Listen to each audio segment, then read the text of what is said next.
Hi, I'm John for Strings by Mail, and I'm here to talk to you about those times when you may not be inspired enough to pick up the instrument for the usual reason of practicing to become a better player. And at those times, perhaps you could be inspired instead by thinking about how it's making you a better human being. So I want to give you 3 examples of that. The first is that it's putting us in the state of mind and helping us to learn to achieve the state of mind that great mystics have encouraged in their followers on the path to enlightenment throughout the ages.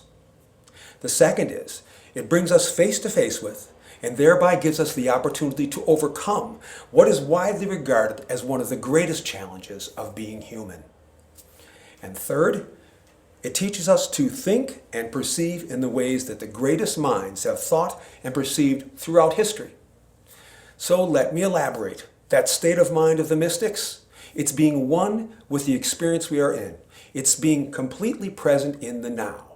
It's what happens when we're focused on what we're doing without distraction, releasing potential distractions as they come up, and we suddenly feel like 2 hours was only 5 minutes.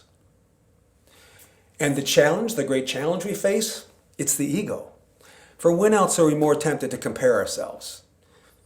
We tend to look at the person who's more advanced than we are and potentially become discouraged. Or we look at them and start picking at their flaws to bring them down closer to us. Or we look at the person who is currently not as advanced as we are, and we think, at least I'm doing better than they are, and sort of push them down in a way to lift ourselves up. Instead, we could be looking at that person who is more advanced and being purely inspired, not bothering about their flaws, but looking at the beauty to carry us forward and lift us up. And we could look at the person who's currently not as advanced and just think about how much better they could get and help encourage them. We have the choice whether to let this inevitable juxtaposition become a comparative competition driving us all downward, or an inspiring awareness of unity that lifts us all upward. Now, this most outrageous claim to think and perceive in the ways of the greatest minds.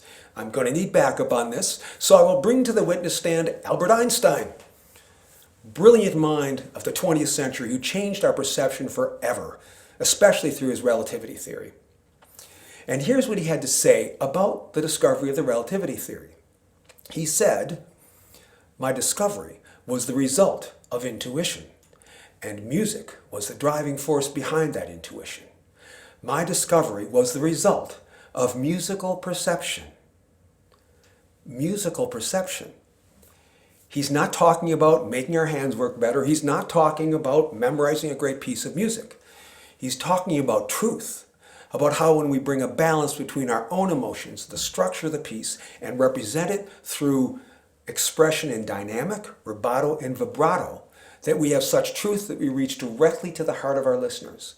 Much as he had to balance the forces he was picturing in his mind and his being of physics in a way that was musical enough for it to be true. So, the next time you need a little extra inspiration, maybe one of these ideas will help. And if along the way, we at Strings by Mail can provide you with the music, the strings, the accessories, or even a little advice that you need, please don't hesitate to be in touch. I wish you an inspired practice, and I thank you for watching.